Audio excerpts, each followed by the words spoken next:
Good evening. तो कल हमने हमारा 14th चैप्टर जो था अर्धचालक इलेक्ट्रॉनिकी पदार्थ युक्तियाँ तथा सरल परिपर्थ जो चैप्टर था हमारा फिजिक्स का, वो हमने स्टार्ट किया था। और हमने उसमें अलग अलग पदार्थों के बारे में पढ़ा था कि पदार्थ को हम चालकता के आधार पर कितने भागों में बांट सकते हैं। तो उसमें हमने शुरू में बात की थी कि पदार्थों को हमने चालकता के आधार पर 3 भागों में बांटा है। एक होते हैं चालक, दूसरे होते हैं कुचालक, और तीसरी जो हमने प्रकार बताया था वो था अर्धचालक, जो कि हमारा ये चैप्टर भी है अर्धचालक के नाम से। चालक हमने बताया था कि वे जो धारा का चालन करते हैं या आवेश का प्रवाह होने देते हैं अपने अंदर से।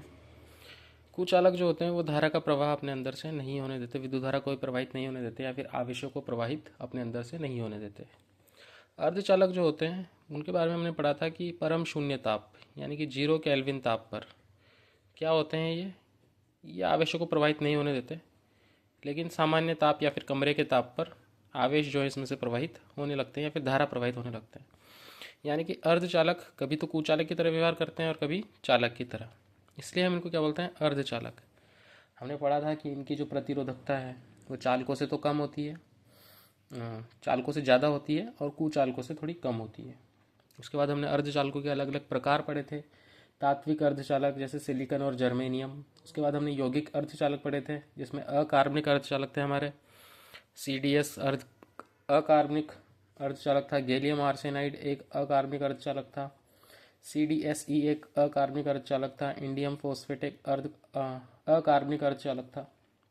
उसके अलावा कार्बनिक की बात करें तो कार्बनिक यौगिक जो हमने पढ़े थे, एंथ्रासीन था एक। एंथ्रासीन के अलावा मादित थैलोसियानिस, मादित थैलोसियानिस एक कार्बनिक अर्धचालक था। उसके अलावा हमने कार्बनिक बहुलक के बारे में पढ़ा था। कार्बनिक बहुलक जो है जैसे पॉलीपाइरोल। पॉलीपाइरोल क्या है, एक प्रकार का कार्बनिक बहुलक है। इसी तरह से पॉलीएनिलीन। पॉलीएनिलीन भी क्या है, एक अर्धचालक है। कौन से प्रकार का, कार्बनिक प्रकार का। उसी के अलावा पॉलीथायोनिल या फिर पॉलीथायोफीस, ये भी एक अकार्बनिक कार्बनिक बहुलक प्रकार का अर्धचालक होता है। तो हमने पढ़ा था कि अर्धचालकों में ऐसा होता क्या है कि वो चालन करते हैं। तो हमने पढ़ा था कि सामान्य ताप पर तो क्या होते हैं, जैसे सिलिकॉन है तो सिलिकॉन के बाह्यतम कोश में 4 इलेक्ट्रॉन हैं, वो अपने आसपास 4 और दूसरे जो सिलिकॉन परमाणु हैं उनके इलेक्ट्रॉन लेकर और सहसंयोजक बंध बना लेते हैं और सहसंयोजक बंध करके अपना अष्टक पूरा कर लेते हैं। अब ये जो अष्टक है ये नॉर्मल टेम्परेचर पे तो कंप्लीट रहता है, लेकिन जब तापमान बढ़ता है, मतलब बंध जो है वो बने हुए रहते हैं, और जब भी तापमान बढ़ता है, जैसे जैसे हम टेम्परेचर बढ़ाते हैं, तो टेम्परेचर बढ़ाने से क्या होता है, जो सहसंयोजक बंध जो बना हुआ है ये टूट जाता है और उसमें जो उपस्थित इलेक्ट्रॉन है वो क्या हो जाते हैं, मुक्त हो जाते हैं। ये इलेक्ट्रॉन मुक्त होकर धारा का प्रवाह करने लगते हैं। इस प्रकार क्या होता है, जो अर्धचालक है वो तापमान बढ़ने पर चालकता प्रदर्शित करते हैं। यानी कि इनकी चालकता तापमान बढ़ने पर बढ़ जाती है, यानी कि प्रतिरोधकता जो है वो तापमान बढ़ने पर कम हो जाती होगी। ऑब्वियस सीधी सी बात है। 3rd चैप्टर में हमने रिलेशन भी पढ़ा है इनका। इस तरह से एक संबंध बनता है, ये चालक ये तापमान को इस दिशा में बनाए और प्रतिरोधकता को इधर बनाए, तो इस तरह से इसका ग्राफ बनता है अर्धचालकों के लिए। यानी कि जैसे जैसे तापमान बढ़ रहा है वैसे वैसे इसकी अर्धचालक प्रतिरोधकता जो है वो कम होती जा रही है। प्रतिरोधकता कम हो रही है तो चालकता बढ़ रही है। ऑब्वियस सी बात है, दोनों एक दूसरे के उल्टे होते हैं। तो क्या होता है, ताप बढ़ने पर इसमें जो बंध होते हैं वो टूट जाते हैं। उसके बाद जो हमने मेन चीज़ थी वो थी हमारी ऊर्जा बैंड थ्योरी। ऊर्जा बैंड थ्योरी में हमने क्या पढ़ा था, ऊर्जा बैंड जो होते हैं वो क्या होते हैं, जो हमारे कक्षक हैं। जैसे एक परमाणु है तो उसमें एक ही कक्षक, उसके पास में दो परमाणु को पास पास लाएंगे तो फिर उनके दोनों कक्षक आसपास। इसी तरह से जब ठोस होता है पूरा एक क्रिस्टल होता है हमारे पास, तो उस क्रिस्टल में अलग अलग प्रकार के बहुत सारे परमाणु होते हैं। अब वो परमाणु जैसे पास पास आते हैं तो जो उनके कक्षक हैं वो आपस में मिल जाते हैं। जैसे 1s जो है वो इस तरह से बहुत सारे परमाणुओं के कक्षक आपस में मिल जाएंगे। 2s जो है वो आपस में इस तरह से बहुत सारे मिल जाएंगे। 2p जो है वो भी आपस में इस तरह से मिल जाएंगे। फिर 2s 3s वो भी आपस में इस तरह से मिल जाएंगे। यानी कि जो कक्षक जो हैं, क्योंकि समान एनर्जी है भाई, एक परमाणु का 1s कक्षक दूसरे परमाणु का 1s कक्षक दोनों की ऊर्जा बराबर होगी। इसी तरह से 2s कक्षक एक परमाणु का दूसरे के परमाणु का 2s कक्षक, उनकी ऊर्जा पर बराबर होगी। तो ये सब आपस में मिलके एक बैंड बना लेते हैं, जिसको हम क्या बोलते हैं, बैंड बोलते हैं। अब जो बाहर वाला बैंड है वो क्या होता है, वो क्योंकि उसमें जो इलेक्ट्रॉन होते हैं उनको हम संयोजकता इलेक्ट्रॉन बोलते हैं, जो कि हमारे बंध निर्माण में भाग लेते हैं या फिर रासायनिक अभिक्रिया में भाग लेते हैं इलेक्ट्रॉन बाह्यतम कक्ष के। इसलिए जो कक्ष है बाह्यतम कक्ष, उसको हम संयोजी कक्ष बोलते हैं। क्या बोलते हैं, संयोजी कक्ष। और इन संयोजी कक्षों से मिलकर जो बैंड बनता है उसे हम बोलते हैं संयोजकता बैंड, संयोजकता बैंड बोलते हैं। अब संयोजकता बैंड के आधार पर या फिर बैंड थ्योरी के आधार पर हम चालक, कुचालक तथा अर्धचालक में हम कैसे बांट सकते हैं। देखिए हम एक बार फिर से देखते हैं। जैसे जो चालक पदार्थ हैं, तो चालक में क्या होता है कि मुक्त इलेक्ट्रॉन पाए जाते हैं, या फिर हम कह सकते हैं कि इनका जो बाह्यतम कोश है, बाह्यतम जो कक्षक है, वो क्या होता है, पूरा भरा नहीं होता, पूरा भरा हुआ नहीं होता। यानी कि जो हमारा जो बैंड बना वो बैंड कैसा रहता है, जैसे मान लो हमारा संयोजकता बैंड ऐसा है, ये क्या है हमारा संयोजकता बैंड। अब इस बैंड में क्योंकि इलेक्ट्रॉन पूरे भरे हुए नहीं है, मान लें यहाँ तक ये इलेक्ट्रॉन है, तो आधा खाली है बैंड हमारा। तो इलेक्ट्रॉन जो है हमारे इस बैंड में, वो गति करने के लिए उनके पास जगह है। इस बैंड में गति करने के लिए क्या है, जगह है। और साथ में ऊपर की तरफ एक चालन बैंड होता है, और इस चालन बैंड और ये जो संयोजकता बैंड है ये आपस में मिले हुए होते हैं एक तरह से।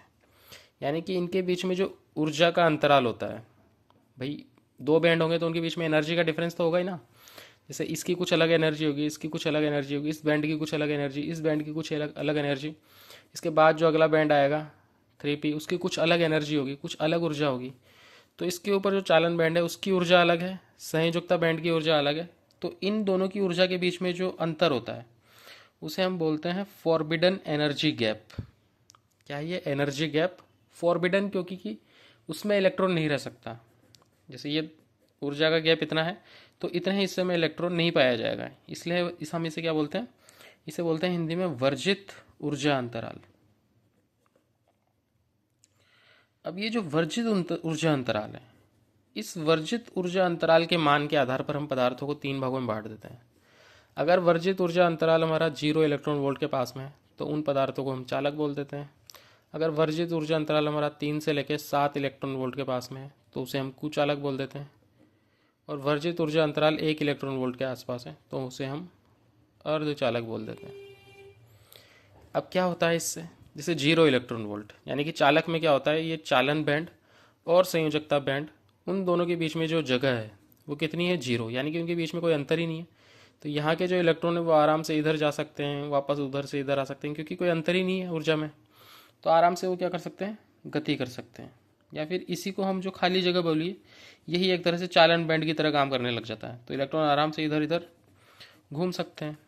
लेकिन जो कुचालक पदार्थ है, कुचालक पदार्थों में जो चालन बैंड है वो यहाँ पर है, और उनका जो संयोजकता बैंड है जिसमें इलेक्ट्रॉन रखे हुए हैं वो यहाँ पर है। दूसरा क्या होता है, कुचालक पदार्थ में जो संयोजकता बैंड है वो पूरा भरा हुआ होता है, इसलिए गति करने के लिए जगह भी नहीं होती। यहाँ पे तो आधा खाली था तो जगह थी इलेक्ट्रॉन के पास, यहाँ तो संयोजकता बैंड वैसे ही पूरा भरा हुआ है, और पूरा भरा हुआ है तो ये अंदर भी गति नहीं कर सकते। और दूसरा ये जो अंतर है कि मान लो कि बाहर से हम कोई ऊर्जा देके इलेक्ट्रॉन को चालन बैंड में भेज दें तो गति करने लग जाए, तो ये जो ऊर्जा का अंतराल है वो इतना ज़्यादा होता है कि हम इतनी एनर्जी भी नहीं दे सकते बाहर से कि यहाँ से यहाँ पहुँच जाए इलेक्ट्रॉन और चालन बैंड में गति कर ले। तो कुचालक पदार्थों में इलेक्ट्रॉन गति नहीं कर पाते। लेकिन अर्धचालकों में क्या होता है, ये जो अंतर है ऊर्जा का संयोजकता में और चालन बैंड में, ये जो अंतर है ये अंतर थोड़ा कम होता है, 1 इलेक्ट्रॉन वोल्ट का ही होता है लगभग। ऐसे अलग अलग पदार्थ के लिए अलग अलग है। जैसे जर्मेनियम की बात करें तो 0.7 इलेक्ट्रॉन वोल्ट का ही होता है, सिलिकॉन की बात करें तो 1.12 इलेक्ट्रॉन वोल्ट का होता है। तो अगर हम एवरेज माने, औसत माने, तो लगभग 1 इलेक्ट्रॉन वोल्ट का ये अंतर होता है। संयोजकता बैंड इनका भी पूरा भरा हुआ है, संयोजकता बैंड इनका भी पूरा भरा हुआ है।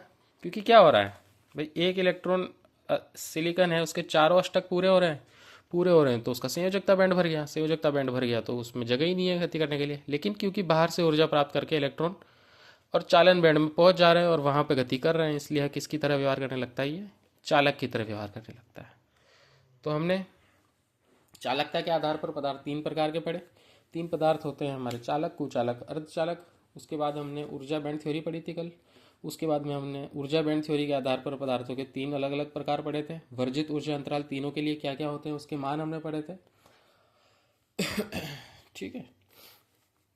और हमने जर्मेनियम और सिलिकॉन और हमने अलग अलग प्रकार के जो हमारे परमाणु वो अर्धचालक है उनके बारे में हमने कल पढ़ा था।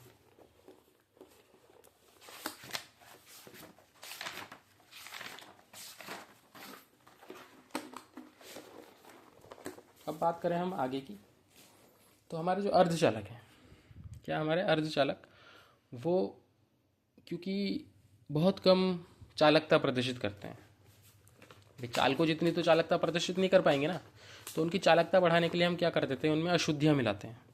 मतलब जैसे सिलिकॉन है, कोरा सिलिकॉन है, तो वो इतनी चालकता प्रदर्शित नहीं कर पाएगा, तो उसकी चालकता बढ़ाने के लिए हम क्या करेंगे, उसमें अशुद्धि मिला देते हैं। अब ये अशुद्धियाँ अलग अलग प्रकार की हो सकती हैं। जैसे जर्मेनियम है, उसकी चालकता इतनी होती नहीं है, तो उसमें हम अशुद्धि मिला देंगे। तो ये जो अशुद्धियाँ हैं ये अलग अलग प्रकार की होती हैं। तो हम अर्धचालकों को दो भागों में बांट सकते हैं। हमारे जो अर्धचालक हैं उनको हम दो भागों में बांट सकते हैं। एक तो होते हैं नेज, जिनको बोलते हैं प्योर, और एक होते हैं अपद्रव्य, जिनको बोलते हैं इम्प्योर। यानी कि नेज का मतलब क्या हो गया, मतलब जो बिल्कुल जिसमें कोई अशुद्धि नहीं मिलाई, इन्हें हम इंट्रिंसिक सेमीकंडक्टर भी बोलते हैं, इंट्रिंसिक सेमीकंडक्टर। और जो हमारे अपद्रव्य अर्धचालक होते हैं इन्हें एक्सट्रिंसिक अर्धचालक भी बोलते हैं। यानी कि ये तो प्रकृति में पाए जाते हैं, नेज प्योर तो बिल्कुल सिलिकॉन और जर्मेनियम पाए जा रहे हैं, और अपद्रव्य अर्धचालक इनमें अगर अशुद्धि मिला है तो उनको हम अब एक्सट्रिंसिक अर्धचालक या फिर अपद्रव्य अर्धचालक या फिर बाह्य अर्धचालक भी हम बोलते हैं। तीन नाम है। अब क्या होता है, कैसे अशुद्धि मिलाएंगे, कैसे क्या करेंगे, तो इसमें अगर हम जैसे हम नॉर्मली समझें इसको, तो हमारे जो अर्धचालक हैं वो क्या होते हैं, सिलिकॉन और जर्मेनियम। अब दोनों में बाह्यतम कोश में कितने इलेक्ट्रॉन हैं, दोनों में 4 इलेक्ट्रॉन है, और दोनों कौन से वर्ग के तत्व हैं, 14वें वर्ग के तत्व हैं, जिसमें कार्बन भी आता है, सिलिकॉन भी आता है, जर्मेनियम, उसके बाद एसएन, टिन, लेड, ये सब आते हैं 14वें वर्ग में। अब क्या होता है, इनके पास में दो वर्ग और हैं, एक 15वां और एक 13वां। इनमें कौन कौन आता है, boron, aluminium, gallium, indium, TL, इसी तरह से नाइट्रोजन, फास्फोरस, स्मियम, एंटीमनी, बिस्मिथ, ये सब आते हैं। तो हमारे पास क्या है, इसकी संयोजकता है 4। भाई ये जो संयोजकता है इनकी कितनी है, कार्बन की संयोजकता 4 है, सिलिकॉन की 4 है, जर्मेनियम की 4 है। अब इनमें से ये जो दोनों हैं ये हमारे क्या हैं, अर्धचालक हैं, सिलिकॉन और जर्मेनियम। और इनकी संयोजकता कितनी होती है, इनकी संयोजकता होती है 3। ये त्रिसंयोजी होते हैं, और ये कौन से होते हैं, पंच संयोजी। अब हम क्या करें, अगर सिलिकॉन और जर्मेनियम में पंच संयोजी या फिर 15वें वर्ग की अशुद्धि मिला है, तो ऐसे जो अशुद्धि से जो बने अर्धचालक हैं वो कहलाते हैं एन प्रकार के अर्धचालक। और अगर हम त्रिसंयोजी या फिर 13वें वर्ग के तत्व की अशुद्धि सिलिकॉन या जर्मेनियम में मिला है, तो ऐसे तत्व कहलाते हैं पी टाइप के अर्धचालक। यानी कि अपद्रव्य अर्धचालकों को आगे दो भागों में बांटा गया है, पी और एन। पी का मतलब होता है पॉजिटिव और एन का मतलब होता है नेगेटिव। यानी कि यहाँ पर आवेशवाहक जो होंगे, गति जो करेंगे आवेश, वो कौन होंगे, पॉजिटिव। यहाँ पर आवेशवाहक जो गति करेंगे वो कौन होंगे, नेगेटिव। तो इस आधार पे हमने दो भागों में बांट दिया। आगे कैसे काम करते हैं, कैसे काम नहीं करते, वो हम आगे पढ़ेंगे। ठीक, तो इनकी परिभाषा कर लिखें हम नेज अर्धचालक की। तो नेज अर्धचालक की परिभाषा क्या होगी, नेज अर्धचालक क्या होते हैं कि ऐसे अर्धचालक क्रिस्टल, जो हमने कल पढ़ा उसके आगे से लिखना है, ऐसे अर्धचालक क्रिस्टल जिनमें कोई अशुद्धि न हो। ठीक है, जैसे सिलिकॉन जिसका परमाणु क्रमांक 14 होता है, जर्मेनियम जिसका परमाणु क्रमांक 32 होता है। ठीक है, अब क्या होता है कि जैसे ही अब नेज अर्धचालक कैसे काम करते हैं वो तो कल हमने पढ़ ही लिया था। कि जैसे कोई सिलिकॉन है, सिलिकॉन अपने चारों तरफ 1 2 3 4 इसके 4 इलेक्ट्रॉन होते हैं। अपने अपने आसपास के 4 इलेक्ट्रॉन इस तरह से लाके और क्या बना लेता है, बंध बना लेते हैं आपस में, और बंध बना कर रहते हैं। जैसे हम तापमान बढ़ाते हैं तो एक बंध टूट जाता है। जैसे मान लो कोई सा बंध टूट गया, यहाँ से एक बंध टूट गया, बंध टूटने से जो इलेक्ट्रॉन है ये बाहर निकल गया। अब इलेक्ट्रॉन जैसे ही बाहर निकला तो इसकी जगह खाली जगह हुई। ये खाली जगह जो होती है उसे हम बोलते हैं होल। ठीक है, यानी कि एक इलेक्ट्रॉन और एक होल बन जाता है। इसे हम बोलते हैं इलेक्ट्रॉन होल युग्म।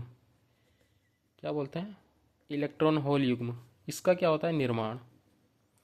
और इस इलेक्ट्रॉन होल युग्म के निर्माण के कारण इसमें धारा प्रवाहित होती है, यानी कि इलेक्ट्रॉन गति करने के लिए मुक्त है, तो इलेक्ट्रॉन कहीं भी जा सकता है। अब ये जो होल बना, इस होल में दूसरा इलेक्ट्रॉन इसकी वैकेंसी को भरने आ जाएगा, तो ये यहाँ आ जाएगा इलेक्ट्रॉन, इलेक्ट्रॉन यहाँ आ जाएगा तो यहाँ पे होल बन जाएगा, फिर यहाँ वाला इलेक्ट्रॉन यहाँ आ जाएगा तो यहाँ होल बन जाएगा। तो यानी कि एक तरह से जो होल है वो भी गति कर रहा है।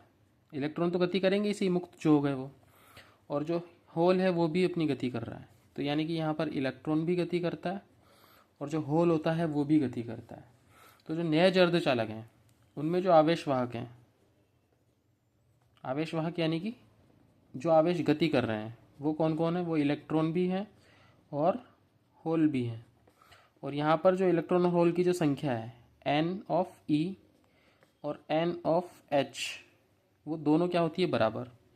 यानी कि ये किसके बराबर होती है? n intrinsic. Ni NH दोनों बराबर होती हैं और वो किसके बराबर होती हैं?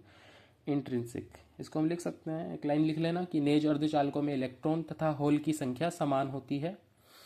इनमें आवेशवाहक इलेक्ट्रॉन तथा होल दोनों होते हैं। और इसके जो आवेशवाहक हैं,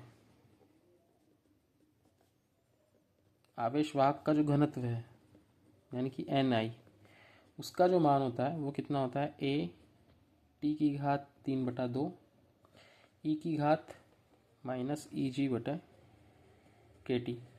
2KT सॉरी, जहाँ पर K बोल्ट्जमान नियतांक होता है, T टेम्परेचर है, EG क्या होता है? एनर्जी गैप यानी कि वर्जित ऊर्जा अंतराल, T तापमान है। यानी कि जो आवेशवाहक का जो घनत्व है वो किस पे निर्भर कर रहा है? तापमान पे भी निर्भर कर रहा है। ये फॉर्मूला याद रखने की कोई ऐसी ज़रूरत है नहीं, लेकिन ये ध्यान रखने के लिए कि भाई आवेशवाहकों के जो घनत्व या आवेशवाहकों की जो संख्या है वो तापमान पर भी निर्भर करती है। अब इनका गति कैसे होती है? जैसे मान लो ये कोई अर्धचालक है हमारे पास, क्या है ये? एक अर्धचालक है। अर्धचालक को हमने बैटरी से जोड़ दिया। कौन सा अर्धचालक? नेज अर्धचालक। इसको बैटरी से जोड़ दिया। अब नेज अर्धचालक है तो इसमें क्या होगा? इसमें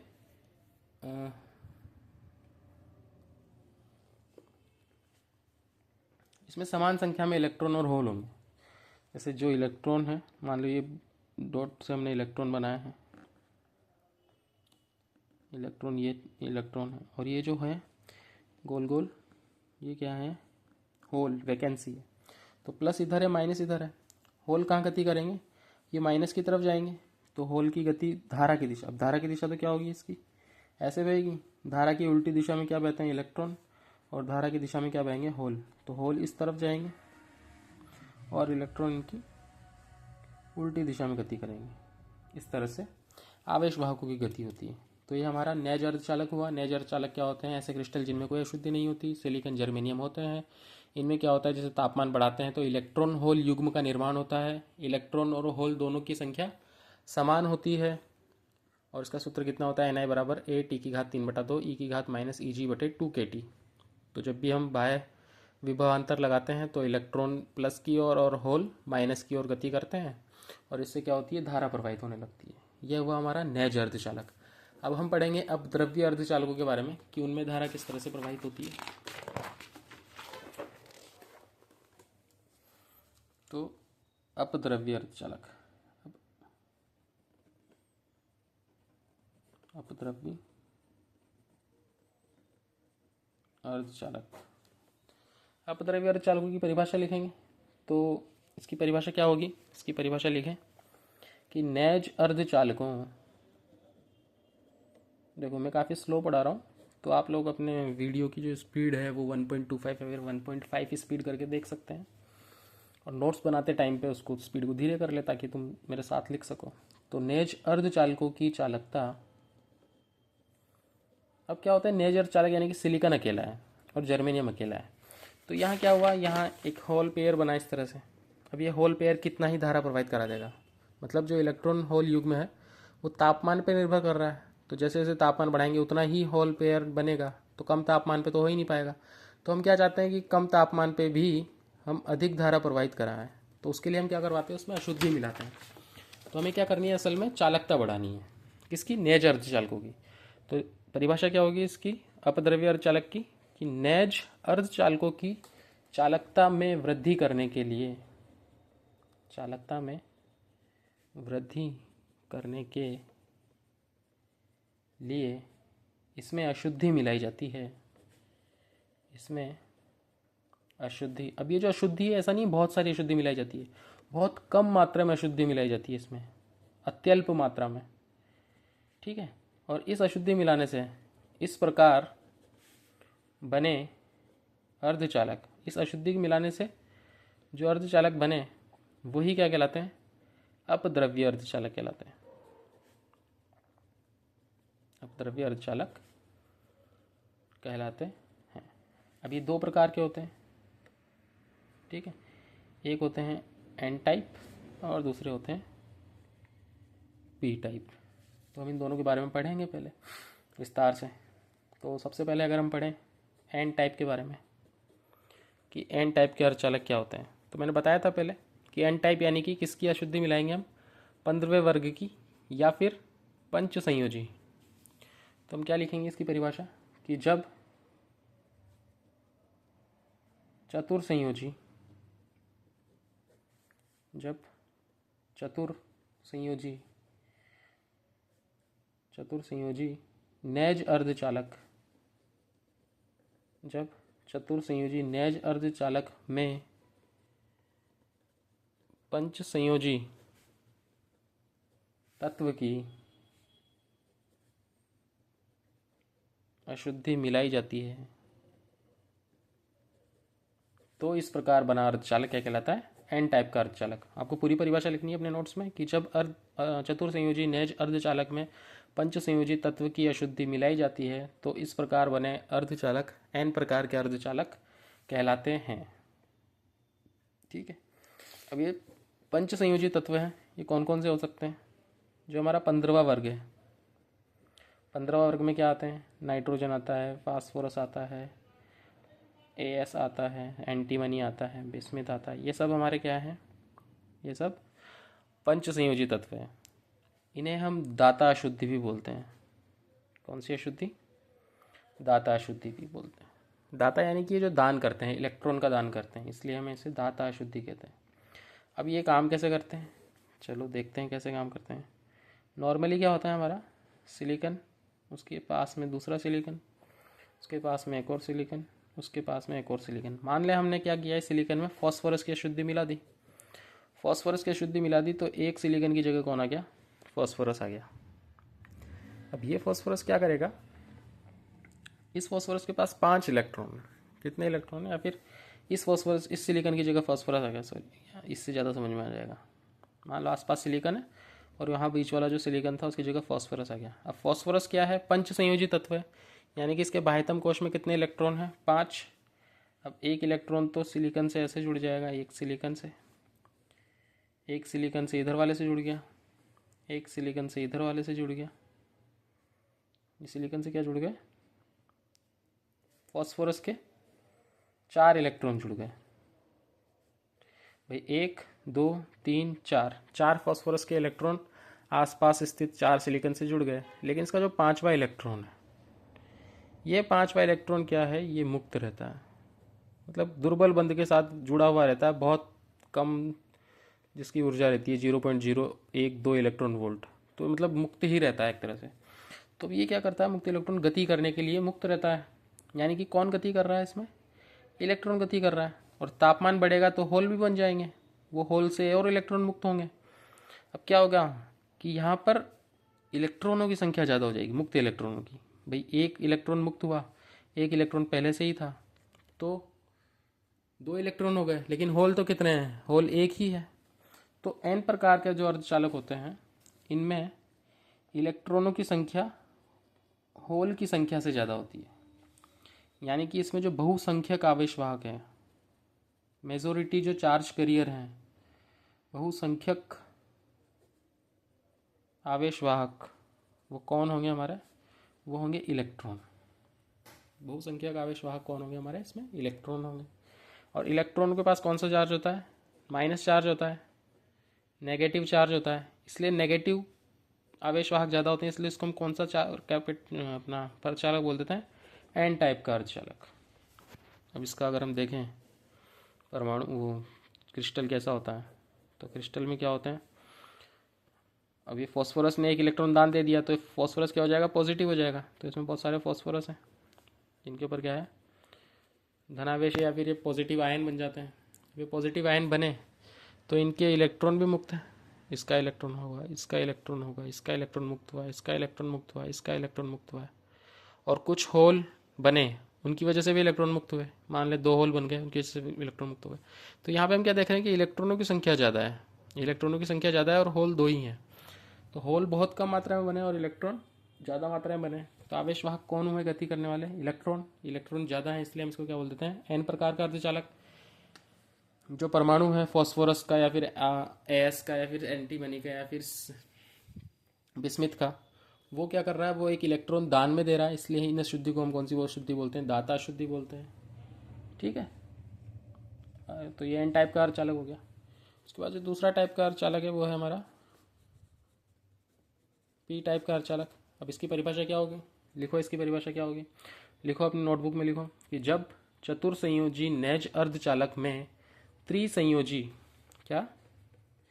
जब चतुर्संयोजी नैज अर्धचालक में त्रिसंयोजी तत्व की अशुद्धि मिलाई जाती है, तो इस प्रकार बने अर्धचालक पी प्रकार के अर्धचालक कहलाते हैं। अब ये त्रिसंयोजी में कौन आता है? बोरोन आता है, एल्यूमिनियम आता है, गैलियम आता है, इंडियम आता है, टेल्यूरियम आता है। ये सब त्रिसंयोजी होते हैं, यानी कि इनका जो वर्ग होता है वो 13वां वर्ग होता है, 13वें वर्ग के परमाणु हैं। तो 13वां वर्ग के परमाणु है, त्रिसंयोजी परमाणु है। तो इनके पास त्रिसंयोजी, यानी कि इनके बाह्यतम कोश में कितने इलेक्ट्रॉन हैं? 3 इलेक्ट्रॉन है। अब जैसे हमने यहाँ चित्र बनाया था, इस बार बीच में कौन आ जाए? मान लो बोरोन आ जाए। आसपास कौन है? सिलिकॉन है। मान लो बोरोन भी नहीं, तो हमने एल्यूमिनियम की अशुद्धि मिला दी, एल्यूमिनियम की अशुद्धि मिला दी। अब एल्यूमिनियम के पास तो आसपास क्या होगा? 4 होंगे, लेकिन एल्यूमिनियम के पास तो कितने इलेक्ट्रॉन हैं? 3 ही है। तो एक जगह तो खाली रह जाएगी ना भाई। एल्यूमिनियम के पास कितने इलेक्ट्रॉन हैं? 3 ही है। तो एक इसके साथ जुड़ गया, एक इसके साथ जुड़ गया, एक इसके साथ जुड़ गया, लेकिन इसके साथ जुड़ने के लिए कोई है ही नहीं। तो यहाँ जगह क्या हो गई? खाली। और जब भी जगह खाली हो जाती है तो हम उसको क्या बोलते हैं? होल बोलते हैं। अब ये होल को भरने के लिए कहीं और से इलेक्ट्रॉन आएगा। मान लो यहाँ पे दूसरा बंद बना हुआ होगा, उस बंद से इलेक्ट्रॉन यहाँ आया। अब उस बंद से इलेक्ट्रॉन यहाँ आया तो ये जगह तो भर गई, लेकिन यहाँ पे क्या बन गया? यहाँ पे होल हो गया। यहाँ से इलेक्ट्रॉन यहाँ आया तो यहाँ पर जगह हो जाएगा होल। फिर इस होल को भरने के लिए यहाँ से इलेक्ट्रॉन गया, तो ये वाला होल भर जाएगा आज। और यहाँ क्या हो जाएगी? यहाँ जगह हो जाएगी। तो असल में क्या हो रहा है कि जो होल पहले यहाँ था वो पहले यहाँ गया, यहाँ से यहाँ आया, फिर यहाँ से कहीं और चला जाएगा। तो असल में क्या गति कर रहा है? यहाँ पर होल गति कर रहा है। तो इस तरह के जो अर्धचालक होते हैं उनमें होल की संख्या अधिक होती है। N of H is greater than N of E. Electron की संख्या से होल की संख्या ज़्यादा है। और इस तरह के जो अर्धचालक होते हैं, इसलिए इसमें कौन गति कर रहा है? होल गति कर रहा है। होल का आवेश कितना होता है? प्लस होता है, प्लस आवेश मानते हैं। और पॉजिटिव आवेश गति कर रहा है, तो इसलिए इस प्रकार के अर्धचालक को हम क्या बोल देते हैं? पी टाइप का अर्धचालक बोल देते हैं। ठीक है, तो आज की क्लास में हमने क्या पढ़ा? आज की क्लास में हमने सिर्फ इतना सा बहुत ही कम चीज़ें पढ़ी है। ठीक है, तो आज के लिए सिर्फ इतना ही। ज़्यादा वीडियो काफ़ी ज़्यादा लंबा हो जाएगा फिर। तो हमने शुरू में तो कल का रिवीजन ही किया था, 15 मिनट शुरू के। तो फिर उसके बाद में हमने नैज अर्धचालक के बारे में पढ़ा, अपद्रव्य अर्धचालक के बारे में पढ़ा। अपद्रव्य अर्धचालक 2 प्रकार के पढ़े हमने। एक हमारा होता है पी टाइप का अर्धचालक, एक होता है एन टाइप का अर्धचालक। पी टाइप में हम 13वां वर्ग है या फिर त्रिसंयोजी तत्व है उनकी अशुद्धि मिलाते हैं। और एन टाइप के अर्धचालकों में हम पंचसंयोजी तत्व या फिर अपना 15वां वर्ग जो है नाइट्रोजन, फास्फोरस, ऑस्मियम वाला, उसकी अशुद्धि मिलाते हैं। ठीक है, क्योंकि इसमें आवेशवाहक ज़्यादा इलेक्ट्रॉन होते हैं, इसलिए नेगेटिव गति करता है, इसलिए एन टाइप का कहलाता है। इसमें आवेशवाहक ज़्यादा होल होते हैं इसलिए इसमें होल गति करता है, पॉजिटिव होता है इसलिए इसको पी टाइप का अर्धचालक बोलते हैं। ठीक है, मुझे लगता नहीं यहाँ तक कोई दिक्कत होगी। उसके बाद बाकी काम कल पढ़ेंगे और नोट्स साथ के साथ बनाते रहना। मुझे नहीं लगता नोट्स बनाने में कोई दिक्कत होगी, जो चीज़ों में लिखा रहा हूँ वो लिख लो। ठीक है, तो आज के लिए बस इतना ही, कल फिर आगे का पढ़ेंगे। ठीक, बाय, गुड नाइट।